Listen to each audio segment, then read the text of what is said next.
Então, Lucas, eu comecei como trabalhador portuário, isso lá em 1996, com 18 anos de idade, fazia faculdade de comércio exterior, entrei como estagiário no Porto e sempre exercendo de maneira paralela outras funções. Fui professor universitário durante 6 anos da minha vida, empresário no setor, em várias áreas, na área financeira, econômica, na área também de logística.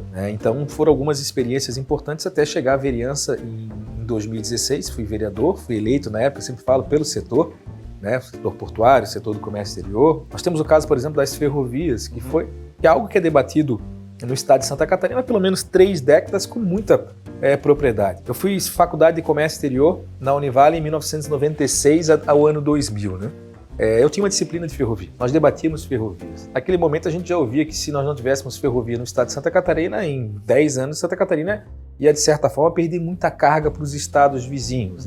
Eu tenho falado nas entrevistas que a cidade mais prejudicada do Brasil, caso vingue o texto da reforma tributária que foi aprovado lá em Brasília, é a cidade de Itajaí. Nenhuma cidade é tão dependente de um setor como o setor do comércio exterior como é Itajaí. A cidade se desenvolveu hoje. Vieram muitas empresas para cá graças a benefício fiscal. Eu tenho falado e participei de algumas discussões lá em Brasília sobre essa pauta, inclusive estive no Fórum Parlamentar Catarinense defendendo os interesses do Estado e da minha cidade. Começa agora mais um 3S Talks, esse que é o podcast do grupo 3S Corp. Podcast esse que nós falamos de carreira, negócios e empreendedorismo. Falamos também de comércio exterior, é claro. E hoje nós temos a disponibilidade de falar com um expoente na nossa região de um tema que é super relevante, benefícios fiscais, importação, portos, e o futuro de Itajaí e de Santa Catarina. E para falar sobre esses temas, nós convidamos aqui Robson Coelho, formado em comércio exterior, pós-graduado em administração de produção, com MBA em internacionalização de empresas, tem também mestrado em engenharia de transporte e é o nosso atual prefeito eleito da cidade de Itajaí. Então, honra enorme, Robson, te ter aqui nos estúdios da 3S Corp, no nosso podcast, o 3S Talks. Obrigado. Sei que a tua agenda é super concorrida, está voltando de Brasília agora, crescimento da família e todos os compromissos e responsabilidades. Então, obrigado de coração por estar aqui com a gente. Eu que te agradeço, Lucas, pela oportunidade para que nós possamos falar aí sobre a nossa cidade, sobre a economia, sobre os desafios que nós temos a partir de janeiro de 2025. Eu estou à tua disposição. E já lhe agradeço o convite da 3S Talks. Parabéns pelo trabalho, levando informação para o público do comércio exterior aqui da nossa cidade. Isso aí, a gente vai discorrer de vários dos temas, Nós vamos falar sobre política, mas fundamentalmente eu quero falar sobre o comércio exterior porque tu sempre esteve muito conectado e está conectado no dia a dia nesse ambiente. E eu queria saber, como é que foi o teu início da carreira dentro do comércio exterior? Então, Lucas, eu comecei como trabalhador portuário, isso lá em 1996, com 18 anos de idade, fazia faculdade de comércio exterior, entrei como estagiário no Porto, tive algumas funções ali e sempre exercendo de maneira paralela outras funções. Fui professor universitário durante 6 anos da minha vida, empresário no setor, em várias áreas, na área financeira, econômica, na área também de logística. Então foram algumas experiências importantes até chegar à vereança em 2016. Fui vereador, fui eleito na época, sempre falo, pelo setor, o setor portuário, o setor do comércio exterior. Essa foi a minha principal pauta durante a campanha para vereador. Fiz 1.990 votos em 2016, na época fui o segundo vereador mais votado. Durante esse período presidi a Comissão de Complexos Portuários, a gente teve importantes atuações. Em 2020 fui candidato a prefeito, acabei perdendo a eleição, mesmo fazendo uma boa votação, foram quase 47 mil votos. Depois assumi um cargo estratégico importante no governo do estado de Santa Catarina, fui secretário adjunto, secretário titular de portos, aeroportos e ferrovias, num momento muito importante do estado de Santa Catarina, com a gestão do Porto de Ibituba, Porto de São Francisco do Sul, de 21 aeroportos que nós temos aqui em Santa Catarina, criando do papel o projeto ferroviário aqui no nosso estado também. Então foi um momento importante. Me desliguei esse ano para poder concorrer às eleições para prefeito e acabei saindo vitorioso. Foram quase 64 mil votos na eleição para prefeito esse ano. Que legal. E como é que foi do ambiente de carreira privado para o público? Como é que tu fez essa transição lá no início, pensando na posição de vereador e até chegar a esse status maior agora de prefeito da cidade? Não, a gente procura, nesse período da política, eu entrei em 2016, como eu falei, para vereador, e tive 2 experiências, né? Fui vereador 4 anos, e durante 1 ano e 3 meses eu estive lá ao lado do governador, numa função importante, foram as 2 experiências que eu tive. E a gente sempre procura levar um pouco dessa nossa experiência fora da política, fora do setor público, para dentro do setor privado, com relação a quebrar barreiras, eliminar burocracias, ter uma boa relação com o setor privado. Afinal de contas, quem está produzindo, quem está trazendo emprego, gerando oportunidades, né, é o setor privado. E então a gente procura eliminar essas barreiras e se aproximar cada vez mais do setor produtivo. Muito bom. Essa tua visão, ela sempre foi muito pró-empresário, no sentido de observar as demandas do setor, e a gente teve uma oportunidade de conversar e estava voltando de um evento, parou o carro, ligou para onde nós estávamos numa reunião da associação das tradings, né, onde nós estabelecemos, e nós, enquanto Winning Trade, fazemos parte da Astra, e o nosso presidente da associação fez o convite, tu prontamente atendeu e para a gente poder discutir sobre as possibilidades e as nossas demandas, né, enquanto empresas tradings do setor de comércio exterior. E a gente pôde observar isso, eu pude, né, de uma maneira mais próxima, observar esse teu lado, com esse olhar muito voltado para o empreendedor, para o empresário, porque realmente somos nós quem conseguimos atrair negócios para a nossa região e também oferecer emprego, renda para a nossa macro-região, não é? Então, isso sempre foi algo muito importante e que eu pude observar. Na tua função como secretário de Portos, Aeroportos e Ferrovias, o que tu pode observar lá dentro que a gente pode esperar de mudanças dentro do nosso setor aqui de comércio exterior? Então, Lucas, o setor do comércio exterior é o setor mais importante do ponto de vista econômico para a cidade de Itajaí. Sempre falo que a cidade de Itajaí teve 2 momentos especiais ao longo da sua trajetória, ao longo da nossa história, que mudaram realmente o nosso contexto econômico. Primeiro foi o processo de arrendamento do porto no final da década de 90, foi um momento importante. E segundo foi quando foi o advento dos benefícios fiscais para Santa Catarina. Até então, Itajaí era a 6ª, 7ª economia do estado. A partir do momento do arrendamento do porto, o crescimento da atividade portuária e a vinda das empresas de comércio exterior impulsionadas em grande parte pelos benefícios fiscais, nós passamos da 6ª, 7ª economia do estado para a maior economia do estado, o maior PIB do estado, que é o que nós temos hoje, né? A 3ª cidade em termos de arrecadação. Então, Itajaí cresceu muito graças ao setor. E é um grande desafio que nós temos, né, para os próximos anos. Nós sabemos que temos uma reforma tributária, né, que é um desafio importante que nós vamos debater, nós vamos trazer esse assunto novamente à tona, levar para os nossos parlamentares. Acredito muito que haja uma mudança até 2029, quando ela começa realmente a ser implantada. A experiência que eu tive no governo do estado foi uma experiência de gestão pública, né, do executivo, né? Minha experiência antes era como vereador legislativo, e tive uma experiência no executivo, da tomada de decisões estratégicas fundamentais, né? Nós temos o caso, por exemplo, das ferrovias, que é algo que é debatido no estado de Santa Catarina há pelo menos 3 décadas com muita propriedade. Eu fiz faculdade de comércio exterior na Univale em 1996 ao ano 2000, né? Eu tinha uma disciplina de ferrovia. Nós debatíamos ferrovias. Naquele momento a gente já ouvia que se nós não tivéssemos ferrovia no estado de Santa Catarina, em 10 anos Santa Catarina ia, de certa forma, perder muita carga para os estados vizinhos. Né? Saí da faculdade, não saiu ferrovia. Fui lecionar na faculdade, né? Lecionei também sobre ferrovias e falei sobre a importância, sobre o desenvolvimento, o quanto seria importante, benéfico para Santa Catarina. Passou o período professor universitário, não saiu as ferrovias. Fui vereador, presidente da Comissão de Complexos Portuários, participei de inúmeras audiências no estado, aqui na região sul, para falar sobre esse tema. As ferrovias continuaram não saindo do papel. Por quê? Porque ela não era uma prioridade dos gestores que estavam lá. Quando eu assumi lá no governo do estado, a minha primeira reunião com o governador Jorginho Melo foi justamente sobre esse tema. Você vai assumir uma parte importante no estado e ferrovia, para mim, é fundamental. Pelo tempo que ele tinha na vida pública, por ser lá do oeste de Santa Catarina, e já ouvia essas demandas há muito tempo, da agroindústria em especial, sobre a importância da diminuição do custo logístico. Enquanto secretário, a gente pôde iniciar esse projeto para tirar do papel.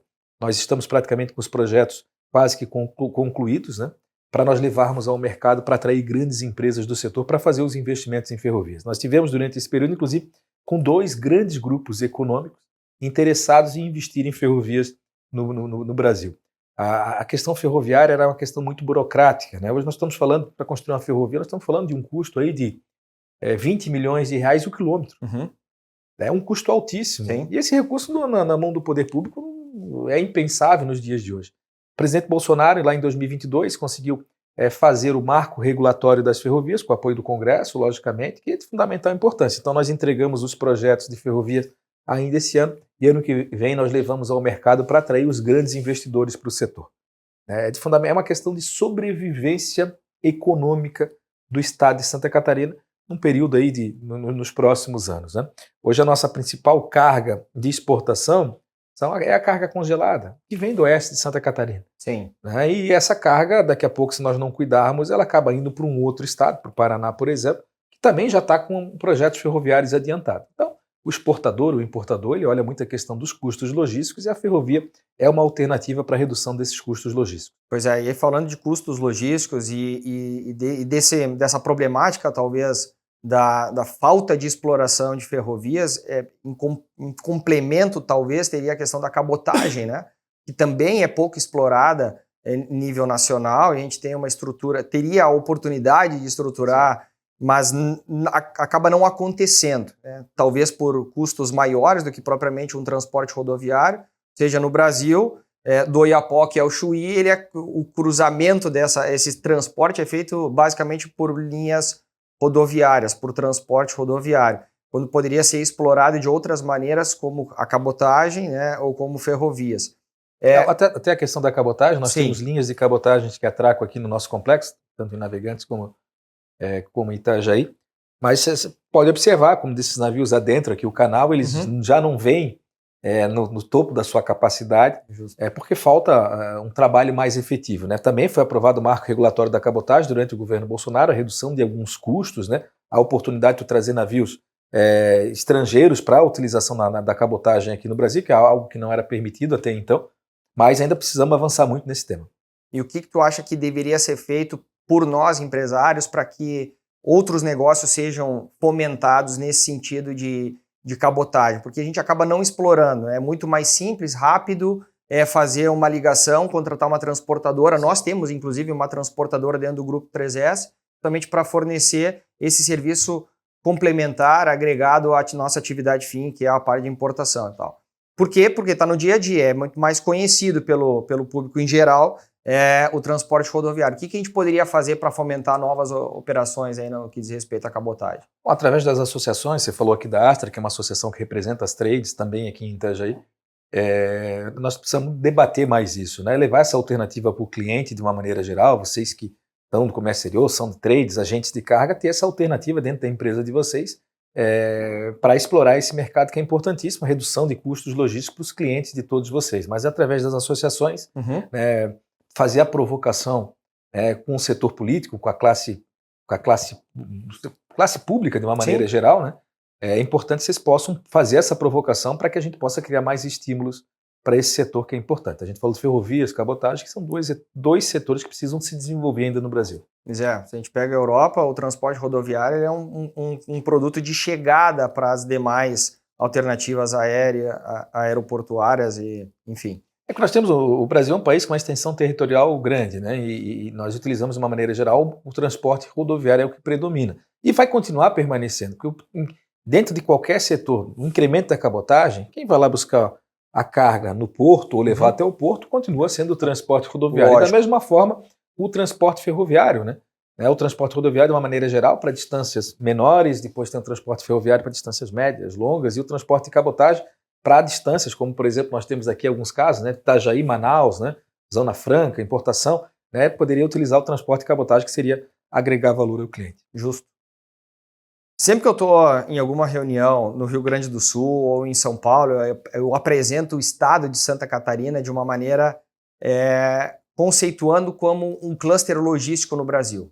Diferentemente de tudo aquilo que a gente vê no Rio Grande do Sul, no Paraná e mesmo em São Paulo, Santa Catarina com 5 portos, 3 aeroportos, uma estrutura impecável de diversos intervenientes, né, trainings, comissários de despachos, armazéns gerais, armazéns alfandegados, nós temos diversos só na cidade de Itajaí. A gente vai comparar talvez seja até injusta a comparação, mas quando a gente olha para o estado do Rio Grande do Sul, que é o meu estado de origem, nós temos 3 EADs no estado como um todo, né? Então, Santa Catarina, ele se desenvolveu muito pró-comércio exterior. Mas nós tivemos também entraves, né, recentes com relação ao Porto de Itajaí, o colapso na nossa logística portuária com um abastecimento muito maior lá em Bituba que estava a ser preparado. Enfim, o que a gente pode esperar dos próximos anos naquilo que diz respeito à logística no estado como um todo, de acordo com aquilo que tu pôde observar como secretário? Bom, uma das prioridades do governador Jorginho Melo sempre foi o setor da logística do comércio exterior. Quando nós assumimos lá o estado lá em janeiro de 2023, tínhamos avaliação, por exemplo, das federações das indústrias, a própria Fiesc, setor do transporte, que grande parte das rodovias catarinenses apresentava quase 80% e o nível de estado era péssimo ou ruim. Né? E o governador disse, não, vamos mudar esses 80% para bom e ótimo, né, no decorrer do nosso mandato. Então, muitos investimentos estão sendo feitos, concessões estão sendo feitas. Nesse momento, quando nós estamos gravando, está sendo feita a concessão do aeroporto de Jaguaruna, a primeira PPP da história do estado, algo que a gente iniciou lá na secretaria também. Então, é fazer as concessões, é atrair investimentos, é impulsionar o setor logístico através das nossas rodovias também. Né, o setor portuário é altamente dependente do acesso. Né? Claro. Hoje se discute um terceiro acesso, um próximo acesso da BR-101, se discute a questão da Antônio Raio, inclusive as obras do Trevos estão acontecendo, estão de vento em popa. Nós vamos discutir também a questão da Jorge Lacerda. Então essas obras são de fundamental importância para o crescimento, para o desenvolvimento da nossa região. O trecho mais caótico do ponto de vista de logística do Brasil é o trecho que envolve Pissarras até Itapema, que é justamente a nossa região. Então todo mundo que pega a BR-101 sabe que aquele trecho ali para. Né? Então nós precisamos criar alternativas. Nós podemos criar alternativas através do governo do estado, lançou um projeto, a Via Mar, né? Via Mar, que seria uma ligação de Joinville até aquele contorno viário de Florianópolis, né? Uma alternativa importante, mas estamos falando de investimentos de 6, 7 bilhões de reais, e nós vamos discutir aqui via ANFRE, Associação dos Municípios, onde os processos estão bem adiantados, projeto do túnel, projeto de um BRT ligando essas regiões, uma outra alternativa também à BR-101, porque essa Via Mar hoje é de fundamental importância, mas daqui a 20 anos nós vamos precisar estar discutindo mais uma etapa, mais uma pista, porque a região vai crescer cada vez mais. Nós temos um armazém lá no Antônio Raio, a gente passa por esse problema, evidentemente, porque nós estamos aí nesse mesmo cenário. Quando a gente fala, então, assim, de benefício fiscal, com essa reforma tributária, bom, Robson, 9 a cada 10 reuniões que a gente tem tido hoje em dia é com relação a isso. Até onde vai o benefício? Eu não vou para Santa Catarina porque tem uma perspectiva de cair o benefício fiscal, enfim. E nós, enquanto Astra, nós também estamos com essa pauta prioritária, é o primeiro dos temas, né? Além de outros relacionados à subvenção e outras questões, mas prioritariamente é com relação à concessão do benefício ou da perda do benefício fiscal. Vamos lá, para a gente colocar um nível de profundidade grande naquilo que diz respeito ao benefício fiscal. O que a gente pode trazer em termos de segurança, se a gente assim puder conceituar a questão do benefício fiscal no estado de Santa Catarina? Eu tenho falado nas entrevistas que a cidade mais prejudicada do Brasil, caso vingue o texto da reforma tributária que foi aprovado lá em Brasília, é a cidade de Itajaí. Nenhuma cidade é tão dependente de um setor, como o setor do comércio exterior, como é Itajaí. A cidade se desenvolveu hoje, vieram muitas empresas para cá graças a benefício fiscal. Eu tenho falado e participei de algumas discussões lá em Brasília sobre essa pauta, inclusive estive no Fórum Parlamentar Catarinense defendendo os interesses do Estado e da minha cidade, a cidade de Itajaí, com relação a essa pauta. A questão do imposto, do ICMS, é o preço. É o preço do Estado. Se o Estado de Santa Catarina tem condições de baixar o seu ICMS, porque ele tem competência para isso. Né? A concorrência entre vocês, empresas de comércio exterior, ela vem através do preço e da qualidade do seu serviço. Sim. E não é diferente os estados. Do ponto de vista da atração de clientes, da atração de outras empresas, da qualidade do serviço e com relação ao preço. Qual é o preço do Estado? É o imposto que ele cobra.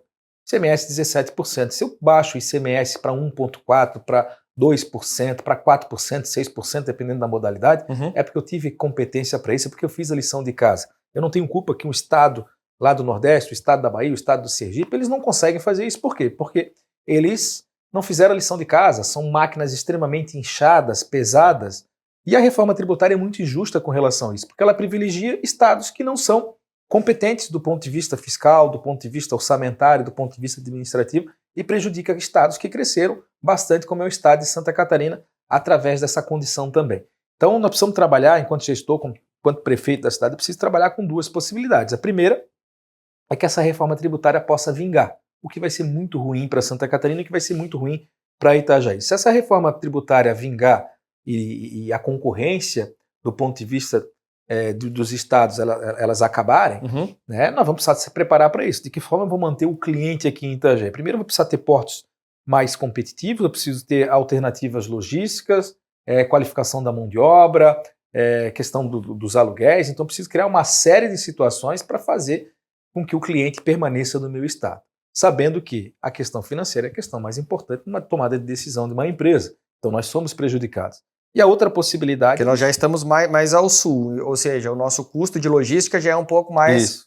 Então tem muita gente que então, se instala... Essa é uma condição. Nós precisamos trabalhar com as duas possibilidades. A possibilidade da reforma tributária realmente vingar. Tá. E outra é a possibilidade de o texto da reforma ser alterado. De que forma a gente consegue fazer isso? Com pressão política. Sim. Né? Tem eleição em 2026.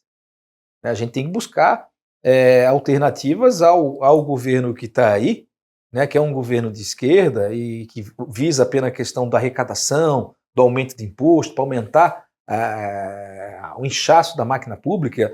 Né? Então nós temos a eleição em 2026, que é de fundamental importância para Itajaí, para as cidades aqui da região, para o estado de Santa Catarina, para que a gente possa rever o texto da reforma tributária. Então, enquanto prefeito, eu preciso trabalhar com as duas possibilidades. Vou continuar lutando, juntamente com as entidades de classe, juntamente com a comunidade, para que a gente possa alterar o texto da reforma com pressão política e depois buscar essa alternância de poder em 2026, que a direita possa voltar ao poder e, com certeza, né, o texto da reforma vai ser alterado. Porque privilegia a incompetência, o texto. Pois é. O texto da reforma, ele privilegia os estados que não fizeram lição de casa, que são ineficientes. Né? Santa Catarina é o estado que mais gera emprego no Brasil, é considerado o estado mais seguro do Brasil. Então, nós fizemos a lição de casa, nós temos uma máquina administrativa enxuta, eficiente, com entregas realmente para as empresas, para as pessoas. Então, nós estamos pagando uma conta cara pela ineficiência de outros estados da federação, mas que tem um lobby e um poder muito grande lá em Brasília. E aí, a questão das prerrogativas para a concessão dos benefícios. Quando a gente se estabeleceu em Santa Catarina, só para colocar para a nossa audiência qual é os aspectos gerais do benefício fiscal. Né? Eu recebo um crédito. Sim. E eu destaco, o meu recolhimento é de um percentual menor do que o crédito que eu recebo. Então esse delta é o nosso ganho financeiro que nós dividimos com o nosso cliente e que esse é a grande vantagem competitiva de ele sair do seu estado, de São Paulo, do Rio Grande do Sul, de onde for, e vir operar com Santa Catarina. Mas tem algumas prerrogativas para isso.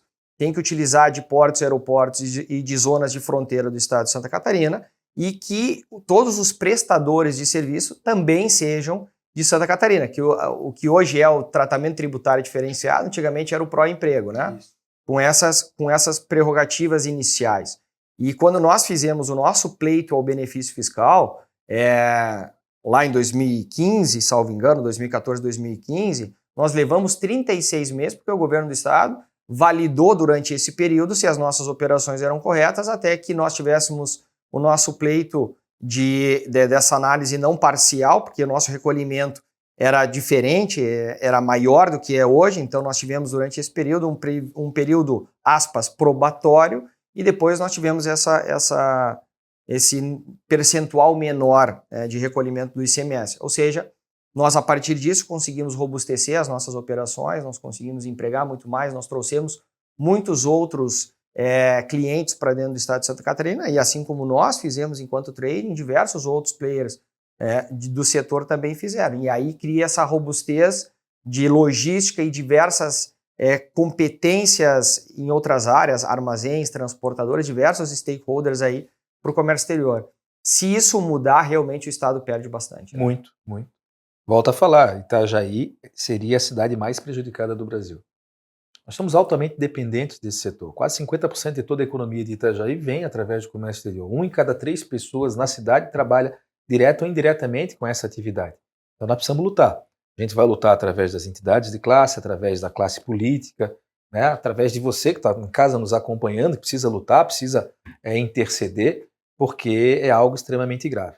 Enquanto prefeito, eu preciso trabalhar com as duas possibilidades, como eu falei anteriormente, fazer a lição de casa para que esse cliente possa continuar na cidade, mas politicamente continuar lutando para que haja essa alternância do poder lá em Brasília, para que isso possa ser revisto. Nós defendemos menos imposto. É isso que a direita defende, menos imposto, menos burocracia, e é isso que a gente vai continuar defendendo. Comentasse sobre o aeroporto de Jaguariúna, é isso? Isso.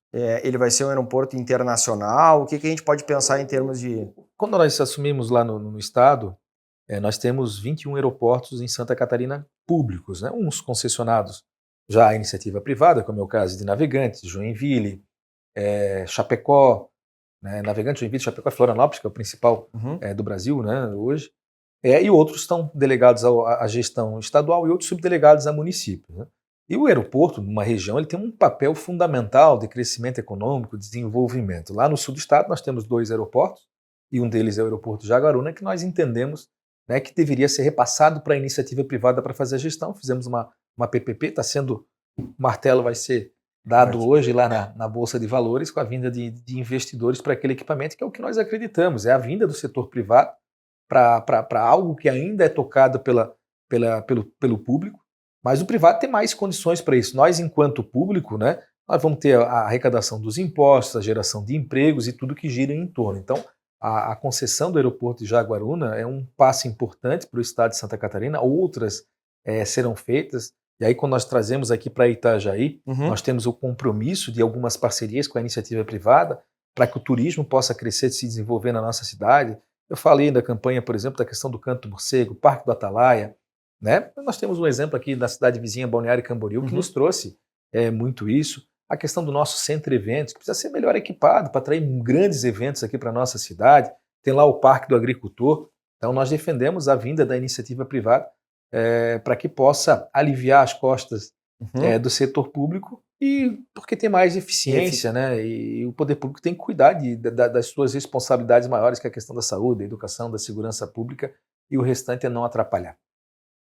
E o que a gente pode esperar do Porto de Itajaí com essa nova estrutura de concessão? A gente ficou um tempo, né, com problema e o porto fechado, inoperante. Nós temos um ano e 6 meses. 1 ano e 6 meses. Sem movimentação de containers, né? Isso causou um impacto muito grande na nossa economia, né?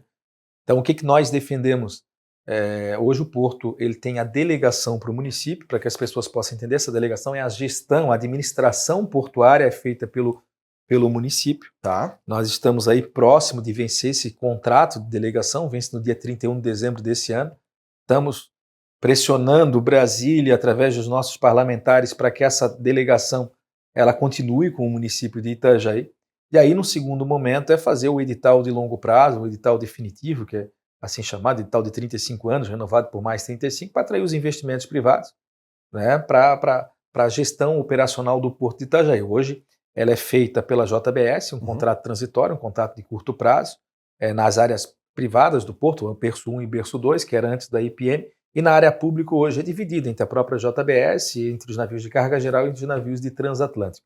Nós temos a expectativa de fazer um pier exclusivo para os navios de transatlântico, tem a previsão de 42 atracações para essa temporada, outras 44 atracações previstas para a próxima temporada, então um segmento que está crescendo bastante, e que o Porto Itajaí ele seja utilizado para os navios de contêineres, os navios de carga geral, mas através do edital definitivo. Eu digo que Itajaí está atrasada hoje, do ponto de vista portuário nacional, pelo menos 3 bilhões de reais.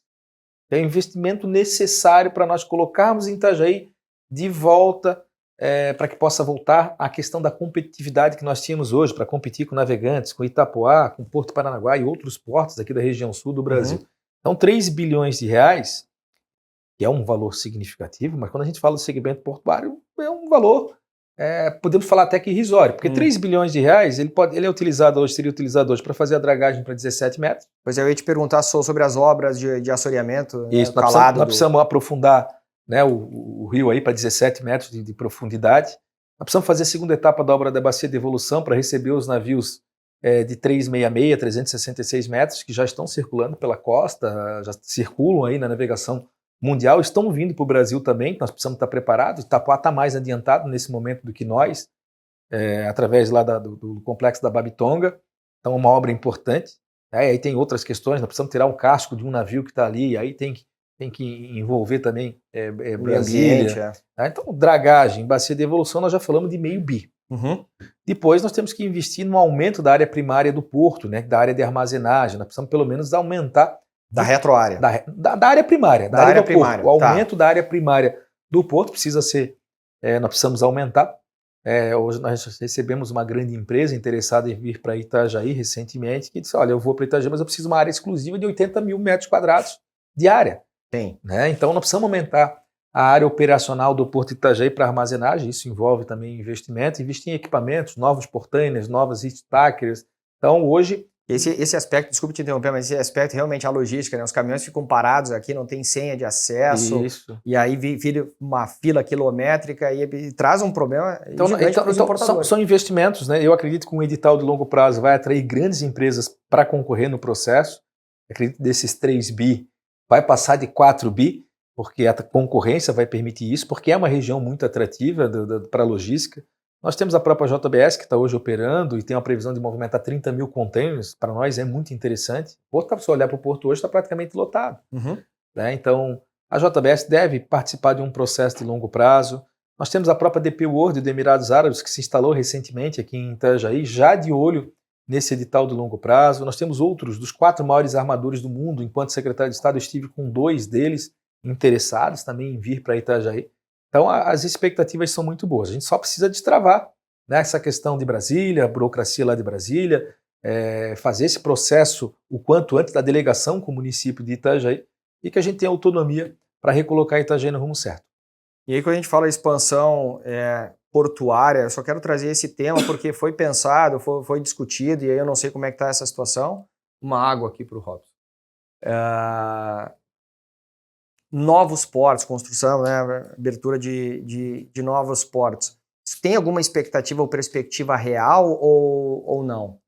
No norte do estado, alguma coisa, né? Tem um projeto no norte do estado, um projeto que já está... Eu estive conversando, inclusive, com o gestor desse projeto, que é o ex-senador Paulo Bauer. Ele tem um projeto lá no norte do estado, dentro do Complexo Portuário de São Francisco do Sul. Isso. Mas para fazer o porto lá, que eles planejam, tu precisa ter a duplicação da 280. Sim. Então, não dá para pensar num porto se tu não tiver. O acesso lá em São Francisco do Sul é pior do que o nosso aqui. Então, para fazer essa expansão, tu precisa ter a infraestrutura logística adequada também.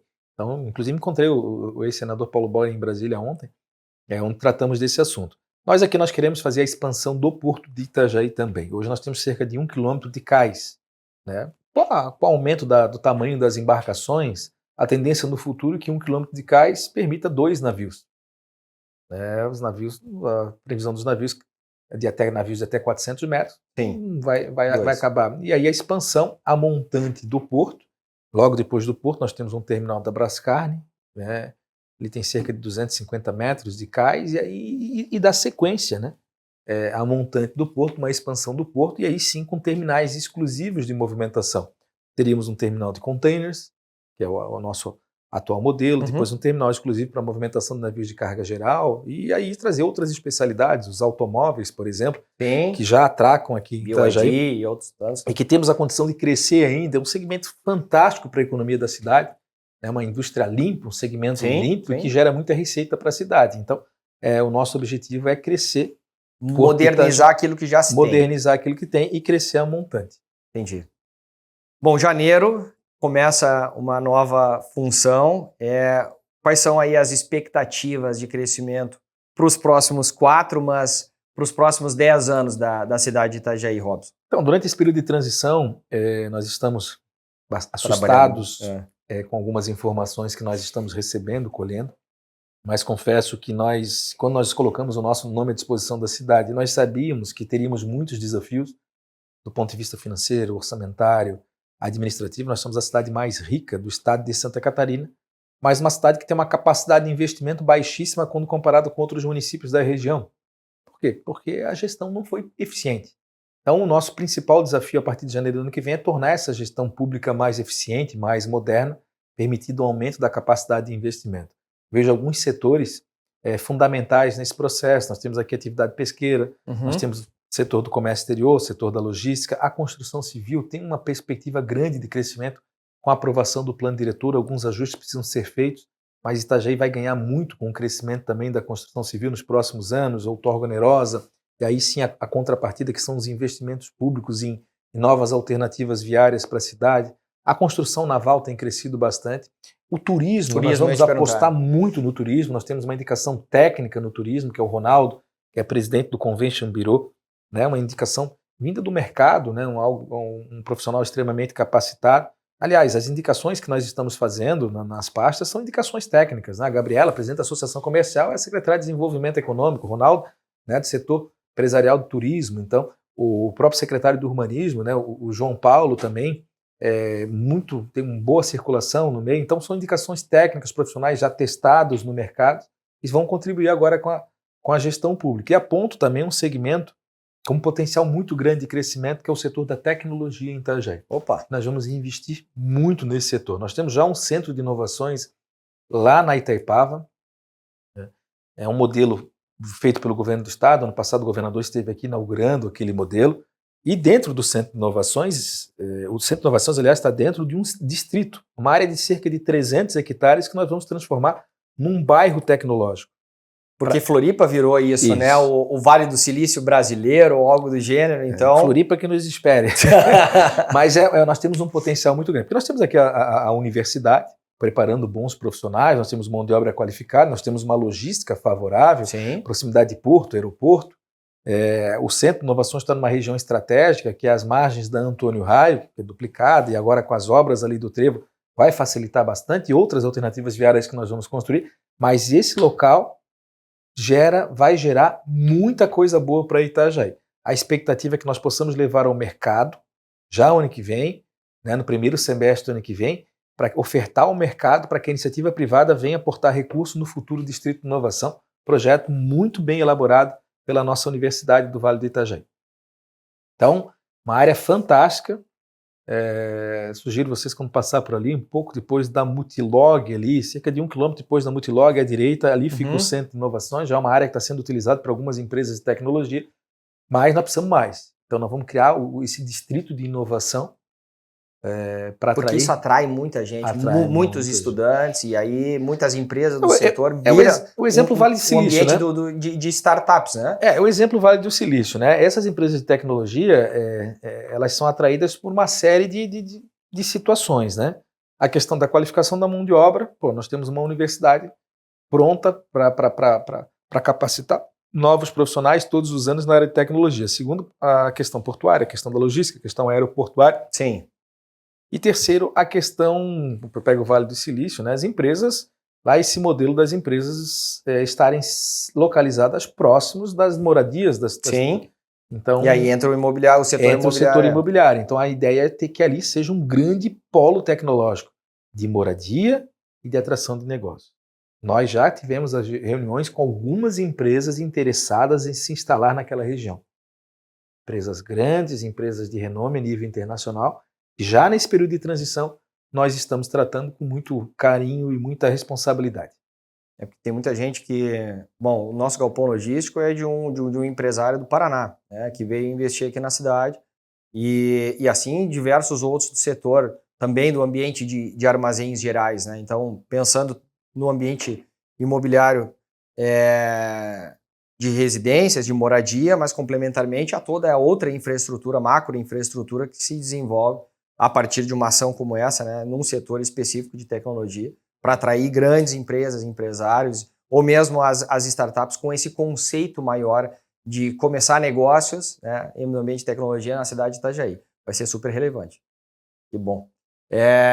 Naquilo que diz respeito à sustentabilidade das operações e o impacto econômico, quando a gente pensa numa estrutura portuária, o que a gente tem pensado em matriz ESG ou outras coisas relacionadas aí ao ambiente? A gente falou sobre uma problemática aí de um navio que está ancorado, não?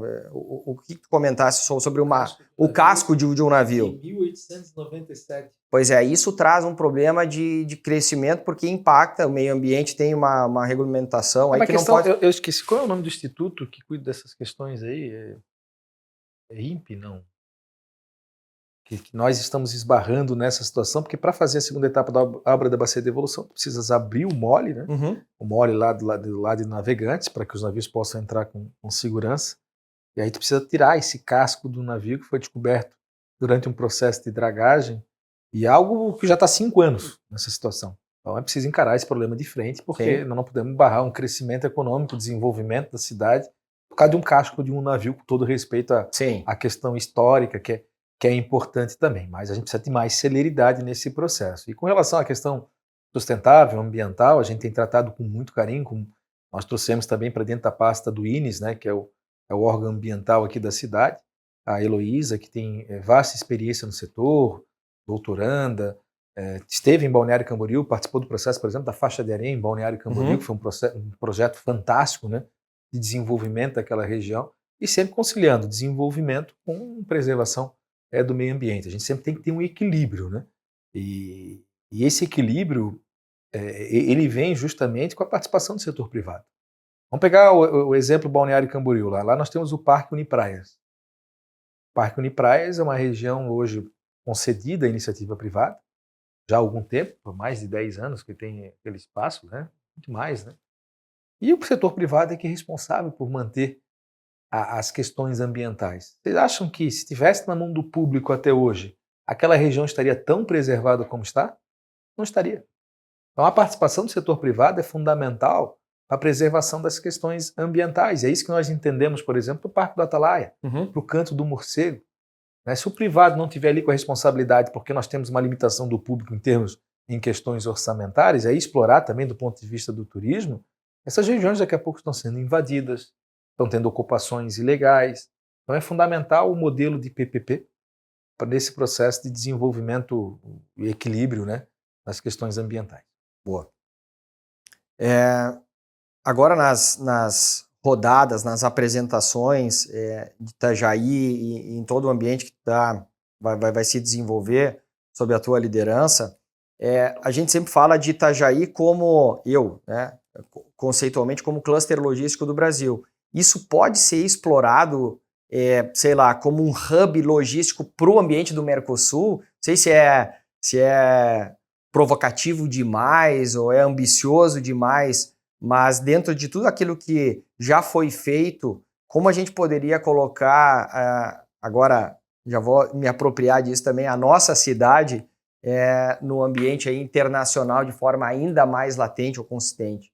Sem dúvida, a gente precisa vender melhor a nossa cidade, né? Tá. E causou alguma frustração participar de grandes eventos a nível nacional, grandes feiras, por exemplo, no nosso setor, do setor do comércio exterior, e a ausência do município de Itajaí, que é o momento de estar vendendo melhor a nossa cidade. É a cidade que mais cresceu, a cidade que mais se desenvolveu, uma cidade que em torno desse setor gera mais de R$1 bilhão em receitas para o caixa da prefeitura. A gente precisa vender melhor isso, né? Então a gente precisa vender melhor a questão das feiras nacionais, feiras internacionais, a nossa cidade. O marketing precisa estar junto nesse processo. Já tem algumas ações pensadas e planejadas para fazer essa comercialização da cidade. Aí. Vender melhor a nossa cidade. Vender melhor a cidade. Muito bom. Isso vai ser bem interessante. E aí eu ia te perguntar justamente também com relação às inovações tecnológicas aí que foram incorporadas. Tu já me antecipou. Eu sei que está diversos compromissos aí.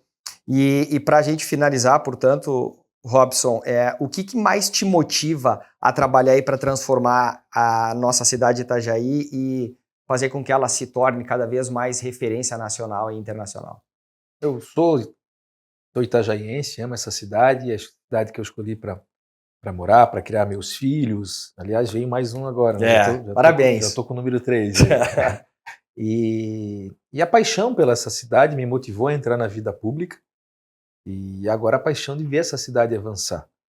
Eu passo por cada canto dessa cidade, sonho alguma coisa com aquela região. Eu passo ali pelo Nossa Senhora das Graças, que é uma região de uma vulnerabilidade social, e eu fico sonhando alguma coisa para melhorar a vida daquelas pessoas, Eu passo pelas regiões mais centrais e fico sonhando o que a gente pode fazer para que a cidade seja mais atrativa, de que forma nós podemos melhorar a vida das pessoas. Nós temos grandes problemas na cidade de Itajaí, como, por exemplo, o déficit habitacional, né, que é um problema sério. Nós somos uma cidade hoje que ficou muito cara para morar, né, e a gente tem uma dificuldade de reter mão de obra, de dar oportunidades melhores para as pessoas. Então, eu sonho muito numa cidade muito melhor para os itajaienses, para as pessoas que nasceram aqui, as pessoas que adotaram a cidade de Itajaí, como é o teu caso, gaúcho de Novo Hamburgo. Gaúcho de Novo Hamburgo, mas itajaiense por adoção. Então a gente precisa ofertar uma cidade muito melhor. E o que me motiva é essa vontade de transformar a cidade de Itajaí numa cidade muito melhor. Eu sempre tenho dito que nós vamos viver os nossos melhores 4 anos da história a partir de 2025. Eu estou muito confiante em entregar isso para a cidade de Itajaí. Que bom. E eu fico muito feliz que essa tua confiança também seja externada aí com os teus profissionais que vão te acompanhar ao longo dessa trajetória. A gente teve um outro momento, no ambiente empresarial, a gente discutiu alguns outros temas. Vamos trazer para cá a festa farroupilha também. Já coisa boa. Teus irmãos gaúchos que não. Isso aí nós vamos vir de bombacha, claro. Tudo, né? As festas, os rodeios, né, eram muito tradicionais aqui na cidade de Itajaí. Nós vamos voltar com os rodeios, com os bailes gaúchos, né, resgatar essa tradição. Afinal, vocês gaúchos, o povo do Nordeste, o povo do Norte, que está vindo muito para a nossa cidade, a gente precisa compartilhar essa cultura através desses eventos, né? E aí envolve também turismo, envolve a área da cultura. Então a gente vai trabalhar muito nessa área também. Que bom. Fico muito feliz. De novo, parabéns pela vitória das eleições. Certamente Itajaí vai estar em boas mãos, sendo bem conduzida, porque diante daquilo que a gente já conversou e já pôde discutir em outros momentos. Então, parabéns. Robson, nós temos uma pergunta que ela é padrão aqui do nosso podcast, então eu vou te fazer também, porque é uma coisa que tem um nível de profundidade claro. aí. Qual foi a decisão mais importante que tu tomou para te trazer onde tu estás hoje? O primeiro passo foi a campanha para vereador em 2016. Né? Eu precisei passar por aquela etapa para chegar onde nós chegamos hoje como prefeito da cidade. Então, a decisão de ter disputado uma eleição para vereador lá em 2016, sair da minha zona de conforto, era um cara muito crítico, né? Muito crítico em rede social, e saí da zona de conforto e fui para o front. E fui para o front, né? Mas o momento mais importante para chegar na vitória em 2024, numa eleição com uma votação histórica, foi ter disputado a eleição em 2020 e ter sido derrotado naquele momento. A derrota, ela nos traz muito aprendizado. E eu aprendi muito com a derrota em 2020, fiquei mais experiente, mais maduro e mais preparado para enfrentar todos os desafios. Então, ter passado por aquele momento foi importante. Eu sempre digo que a vitória é o resultado de conquistas e fracassos que tu tem ao longo da tua trajetória, seja profissional ou pessoal. Então, a derrota foi fundamental para a formação do Robson prefeito em 2024. Que ótimo. Não que eu queira perder mais. Pois é. Disputei 3, ganhei 2 e perdi uma. Tá bom? Agora, falando de vitórias e derrotas, o que a gente pode esperar do nosso Marcílio Dias aí para os próximos anos? Qual é a tua expectativa? O Marcílio vai ser campeão catarinense. Marcílio vai ser campeão catarinense. Nós vamos ter... Tu que gosta de futebol, eu sou te Marcílio, vejo. todo jogo. Marcílio vai ser campeão catarinense.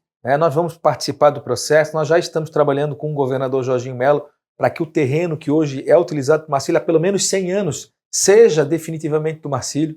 Hoje ele é cedido para o Marcílio, para o usufruto do Marcílio, e nós precisamos avançar. Para o Marcílio chegar um dia numa Série A de Campeonato Brasileiro, para ser um grande campeão catarinense, o Marcílio precisa desse patrimônio em suas mãos. Aí nós vamos atrair investimento, nós vamos fazer um grande estádio, um estádio mais moderno, porque nós temos... Ele está no coração da cidade e a torcida é inflamada. Não existe torcida mais apaixonada que a torcida do Marcílio.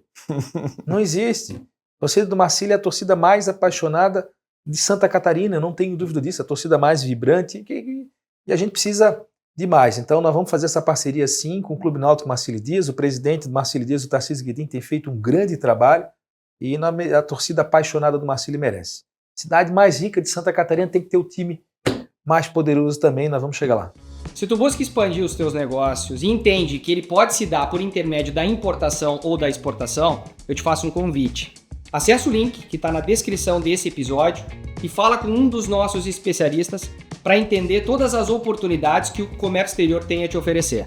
Então tu já profetizou que vai ser campeão catarinense. Vai ser. E eu vou estar lá junto contigo. Vai ser, com certeza. Robson, obrigado de novo pela tua disponibilidade.